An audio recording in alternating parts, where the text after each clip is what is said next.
Hi, welcome back to my channel. Remember Don't Worry Darling, that movie that really felt like a movie? My favorite thing about the movie is like it feels like a movie.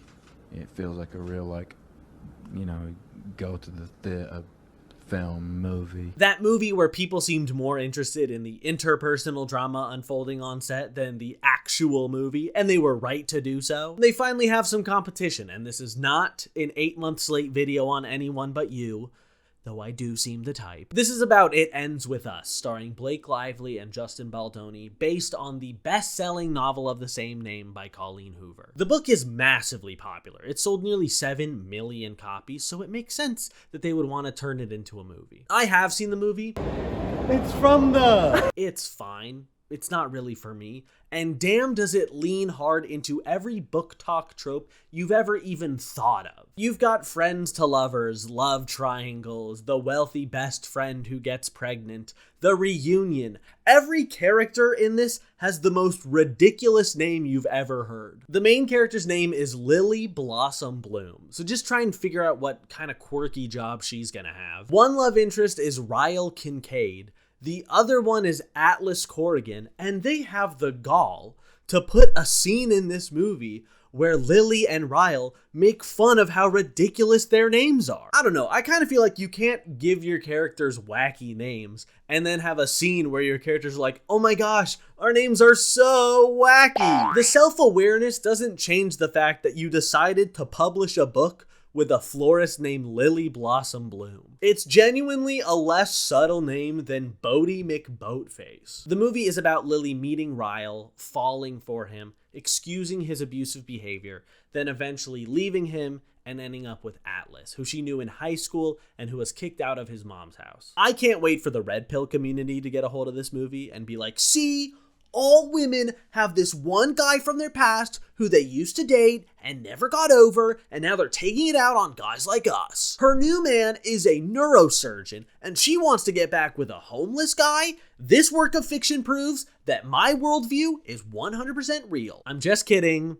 They wouldn't call them women, they would say females. I will say, holy shit are Jenny Slate and Hassan Minhaj excellent in this. They play these two new money Bostonians, and they are perfectly ridiculous. Just a beautiful skewering of newly rich people who have too much time and money on their hands and nothing to do with either. Genuinely two of my favorite comedic performances this year. The drama outside the movie revolves around Blake Lively and Justin Baldoni, who did not just star in the movie, he also directed it. At the premiere, Justin took pictures with his wife and his friends and no one else. Not a single member of the cast took pictures with the director and co-lead of the movie, which never happens. Even with Don't Worry Darling, there is a picture with all of them on the red carpet where Florence Pugh, Olivia Wilde, and Harry Styles are all one person apart. But here, there are pictures of Baldoni with his camp and Lively with everybody else. Jenny Slate was asked on the red carpet about Baldoni directing and co-starring,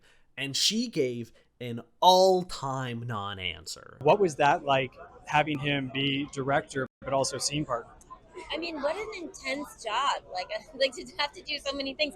I just found myself being like, wow, I really just want to have one job at once. Like and in fact, I've often felt that way. Like I really like writing and I like it so much. And it's special to be able to be a writer. But like, yeah, I was looking around just being like, I'm good with just acting. I love it. I just want to do it. I feel like I've only begun. The immediate pivot to avoid even saying his name, the vague compliment of being like, wow, he did 2 things, I did 1, and that's enough for me. And ending the clip being like, I like acting, and it's fun to do, so I'd like to do it again. Clearly she got better PR training than Katie Maravich did, and something is afoot. And if you don't want a foot near your internet privacy, you should check out today's sponsor, Surfshark VPN. It's an app and browser extension that encrypts your data, keeping you and your password safe as you're cruising the information superhighway. It also lets you access the World Wide Web as if you were anywhere in the World Wide world. Like, if you own these pants but have never seen Ponyo, so you go to Netflix to check it out and oh no, it's not available in America. But with Surfshark, I can switch my location to Canada and learn all about that fishy in the sea. Surfshark also lets you use your one account on an unlimited number of devices and has a 30-day money-back guarantee, so there's never been a better time to try it out. If you're ready to get started, head over to surfshark.com/HarryJames and use my code Harry James to get 4 extra months free. Thank you, Surfshark. Now back to the video. Then you look back at the press tour and realize Blake Lively and Justin Baldroni were never in the same room, which makes it feel like there were 2 different press tours. The other reason it feels like 2 different press tours is because of the tone and subject matter of these different interviews. There's the one Justin is on where he's always alone and he's talking about the themes of the film, you know, like a press tour. I went into this thinking something completely different. What do you want men to take? I know women will love this because it's such a beautiful story, and the book was a beautiful book, according to the people who've read it, but what do you want men to take away from this film? First of all, I want men to stop asking the question, why do women stay? Yeah. Right? I want men to take accountability. I want men to hold other men accountable.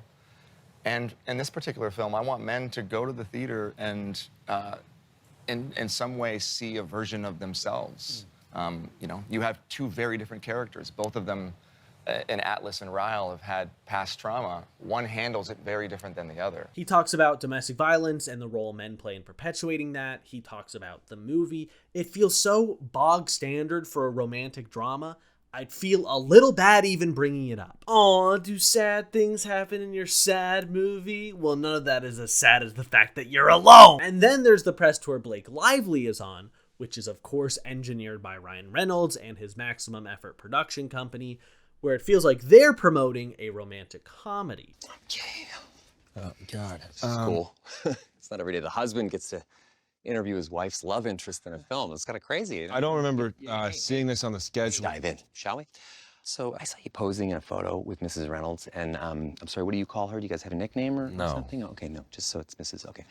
Anyway, I saw this photo. It was pretty suggestive. So I got it right here. I'm gonna get right to it. How do you explain that? This isn't bad press. The comments are eating this up. It just feels kind of weird that this is how you want to promote a movie that's about domestic violence. It would be like if to promote Killers of the Flower Moon, Leonardo DiCaprio and Lily Gladstone did the BuzzFeed puppy interview. Are you smuggling pumpkins? Got a couple of small pumpkins there? Jesus Christ, my heart is beating like crazy right now. This reminds me of when I went on that meth journey. I get that they made a piece of fiction, and if people like the actors who are in the movie, they're more likely to go see the movie. But why is Ryan Reynolds talking about doing meth? He's not even in the movie! No. It's not every day a guy gets to interview the love interest of his best friend's wife. And huge, this is just Deadpool and Wolverine promo at this point. Her whole press tour made it feel like a fun night out with the girlies movie. Welcome to my apartment. We're in my living room, my real life living room. I'm Blake Lively. I'm Jenny Slate. I'm Colleen Hoover. And I'm Isabella Ferrer. And we are all in the movie It Ends With Us. I have some prompts for questions. If we could quit our jobs, what would we like to do? She even used the press tour to promote her own alcohol brand. Again, this movie is about domestic violence. But now that the movie's out and the press tour's over, it's a good old-fashioned PR off. Or a prof. And the movie seems to be making a prof because it's doing well at the box office. People are saying that Blake Lively and Ryan Reynolds hijacked this production. They wanted to turn it into their version of the movie, and they were using it to try and secure Blake Lively an Oscar nomination. Okay, that last bit is from a TikTok comment. Apparently, Blake and Ryan wanted to use this movie to get Blake an Oscar nod. So take it with a Bass Pro Shop pyramid-sized grain of salt. But there is some truth in the other stuff. Ryan Reynolds did rewrite the iconic rooftop scene, which I'm only calling iconic because Blake Lively called it iconic. It's certainly a scene in the movie. Ryan Reynolds rewrote it, and the original screenwriter didn't even know. When I saw a cut, I was like, oh, that's cute. That must have been a cute improvised thing. So if I'm being told that Ryan wrote that, then great. How wonderful. Blake Lively also commissioned a cut of the film from one of the editors of Deadpool and Wolverine, which could mean nothing. Or it could mean her and Baldoni now have a lifelong blood feud to rival the Capulets and Montagues.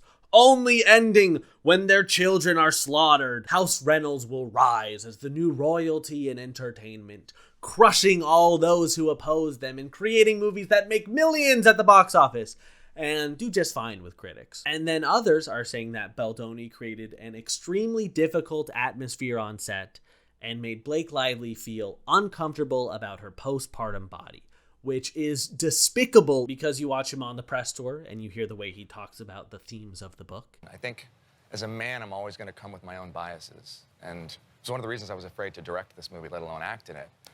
And I wanted to make sure this film always had a female gaze, and I was never putting myself into it. The question that's always asked is, why did she stay? And that's the wrong question. Yeah. What we need to be asking ourselves is, why do men harm? And then you find out he's got a podcast that's all about positive masculinity and bringing men in to be better people. Instead of a pressure to be a good human, it's a pressure to not mess up.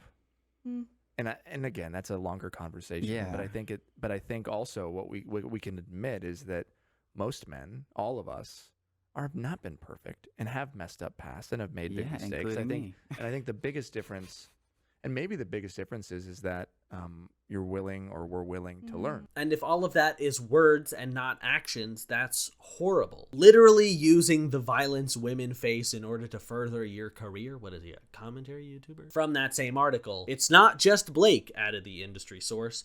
None of the cast enjoyed working with Justin. They certainly didn't talk to him at the premiere. That's the one point that, like, is provable. Not that none of the cast enjoyed working with him. The fact that no one talked to him. That we know for sure did not happen. I didn't have anywhere else to put this. Why is there always a clip of men on podcasts going, ha, if I get canceled? You do all this research on Sean and you find no problems, right? He's fairly unproblematic, right? He's a Paul Rudd.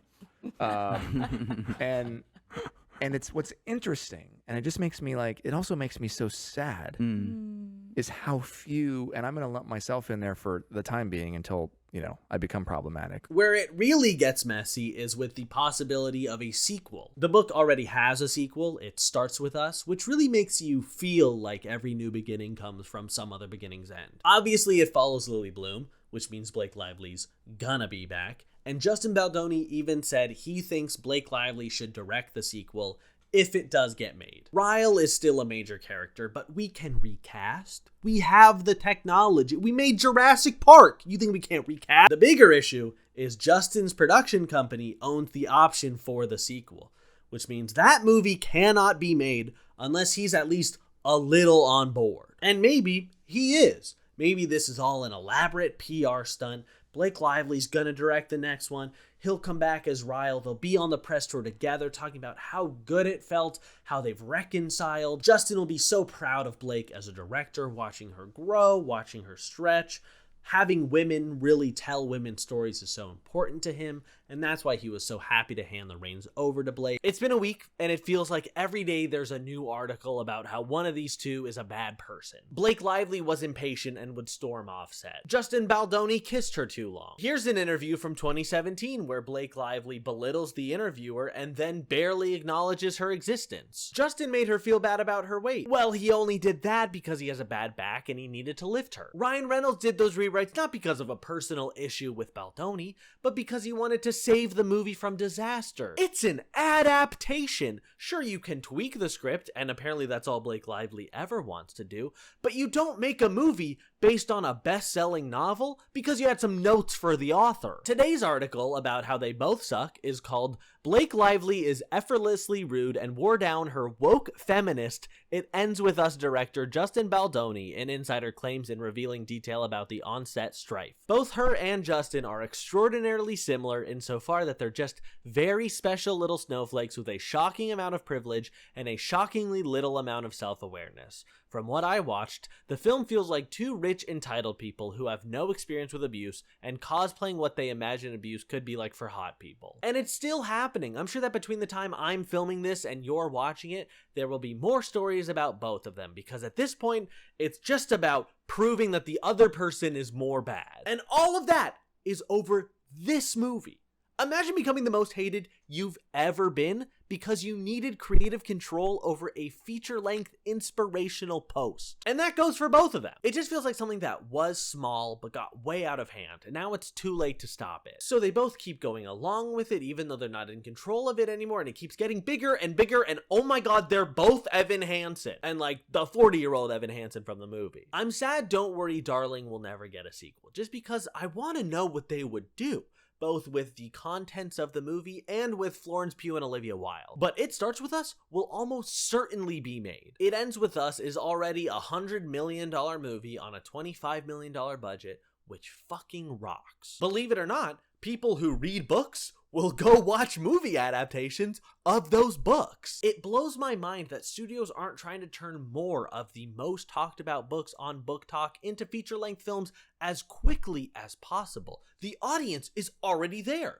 Women do watch movies. When pre-production for It Starts With Us inevitably kicks off, I don't think we'll get a clear picture of what really happened. I do think the studio will side with Blake Lively, she's the star, but I can't imagine there will be no repercussions for all of this. It's a sequel, so the movie will do fine, but Blake Lively's lost a ton of goodwill, and I don't know if she's up for a press tour that's completely overshadowed by the previous movie's press tour. It feels like both her and Justin are kind of assholes. No one's 100% in the wrong here. And a movie like this does well based on relatability. People related to Colleen Hoover's characters, so they went and saw the first one. With the sequel, I think the question is whether or not people feel they can relate to Blake Lively. And I just don't know that they can. Thank you so much for watching this video. I really appreciate it. If you made it this far and you wouldn't mind leaving a like or subscribing, I would appreciate that too. The thing with this movie is it takes so long to get to the plot. The plot doesn't really begin until Lily's with Ryle at a restaurant. They're also with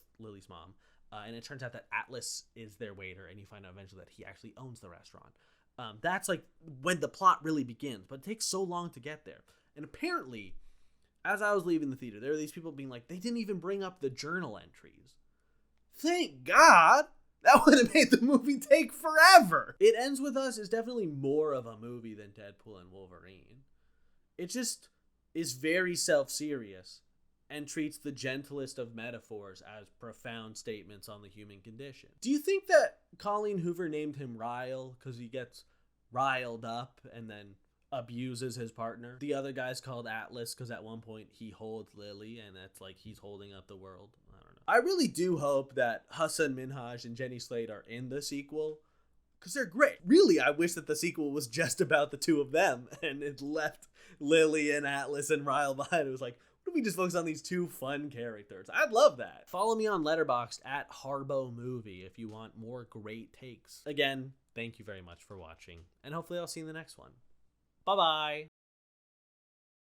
Believe it or not, women do watch movies. And I'm not even a movie, and I watch this woman.